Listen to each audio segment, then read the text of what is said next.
would be prudent of us when asking Yah for gifts and greater abilities to also ask Him for wisdom when it comes to utilizing them. Hi, this is Barry Phillips with 10-Minute Torah, day number 2, the Torah portion of Vayeshev. And he dwelt, or he settled, it's translation. Let's go back to Bereshit, Genesis chapter 37, and continue reading with verse number 2 and following. This is the genealogy of Yaakov. Joseph, being 17 years old, was feeding the flock with his brothers, and the young man was with the sons of Bilhah and the sons of Zilpah, his father's wives. And Joseph brought an evil report of them to his father. And Israel loved Joseph more than all of his children, because he was the son of his old age, and he made him a long robe. But when his brothers saw that their father loved him more than all of his brothers, they hated him and were not able to speak peaceably to him. And Joseph dreamed a dream and told it to his brothers, so they hated him even more. Family dysfunction seems to be a trait that follows the lives and the homes of the patriarchs, and indeed it has followed into the body of Messiah to this day. We've talked about this issue multiple times. The dysfunction that seems to follow those that try to follow Yeshua the closest. Concerning Joseph, it says here that he is the son of Yaakov's old age, Zachun. It is the time that the picture is where the chin begins to droop, or you get this sagginess around the face. It is the same word that is used back in chapter 21, where it says that Sarah conceived and bore Abraham a son in his old age.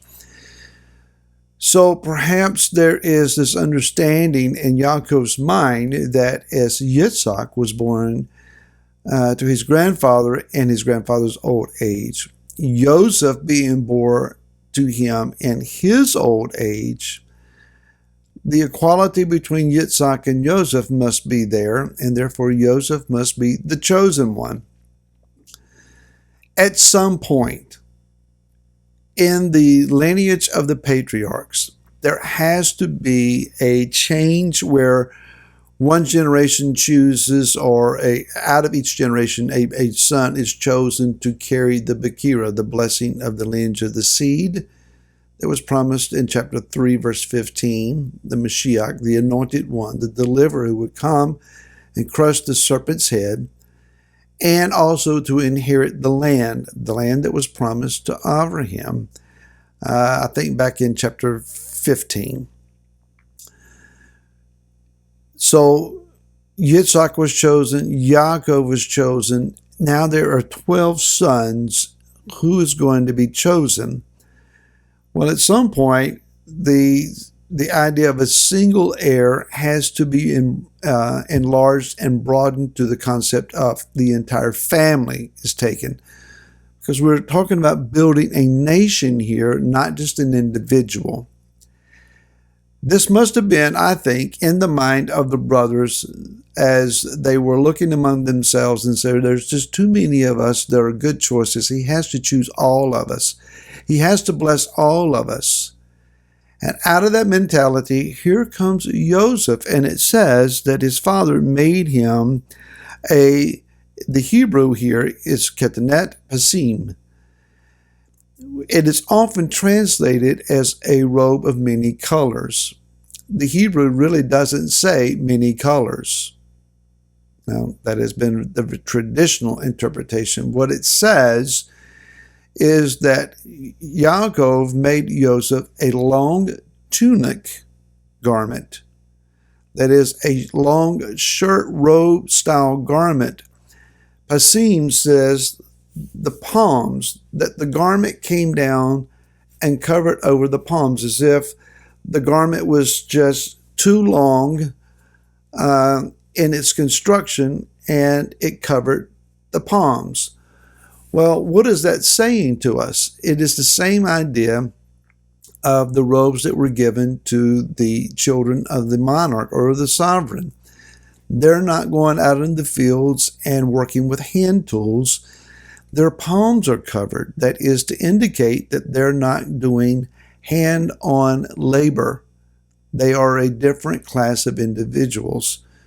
It would seem then that this long tunic that covered the palms of Joseph indicated to his brothers he is the star child, he is the heir apparent that will carry the Bekira into the next generation, and we're just going to fall by the wayside like Esau and like Ishmael and like the other sons of Keturah and Abraham.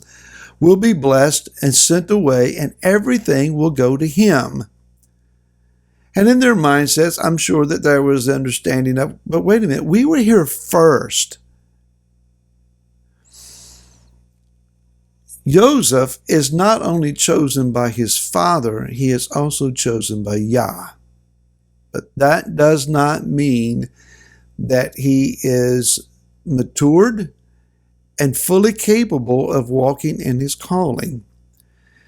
Now, the rabbinical take here is that all of the talents, the traits, the character, the abilities that were found for Am Israel, all that the nation would require, all of those root qualities were housed in one individual, and that was in Yaakov. Then they say, but everything that was in Yaakov was also resident in Joseph. Now, while these root qualities may have been dispersed and diffused, if you will, throughout the lives of his other sons, each one having various talents and skills derived from his father's lineage, everything that Yaakov was also in Joseph, that he was a complete man, even as his father Yaakov was. That had to be unsettling, that they would see almost an exact duplicate of their father in their brother.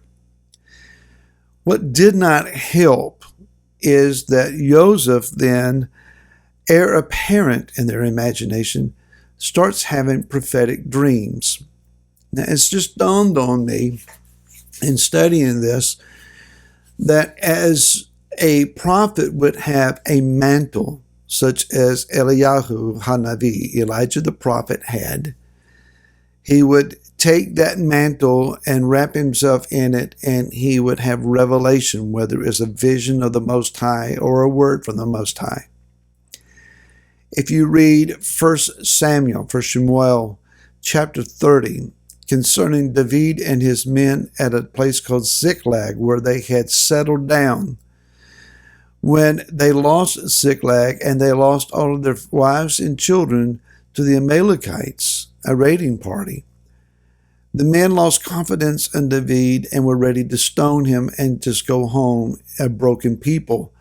But David encouraged himself in Yah, and it says that he called for the linen ephod, a priestly style garment.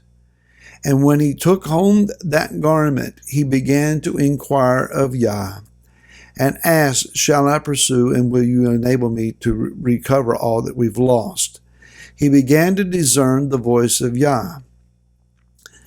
There are garments that are indicative of calling and anointing. The power is not in necessarily the garment itself, unless we're talking about the garments of the high priest of the Levitical order.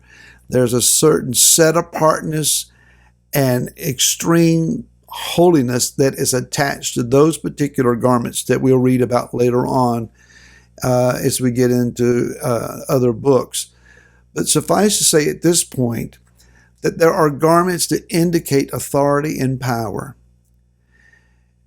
When Joseph wore this particular garment, perhaps, just a suggestion here, not a doctrine, perhaps it also enabled him to begin to have prophetic dreams and understandings.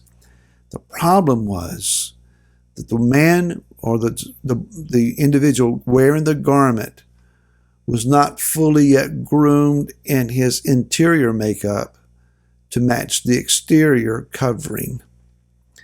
If we're going to walk in calling and anointing, The ability to use them starts on the inside, not in the promotion from the outside.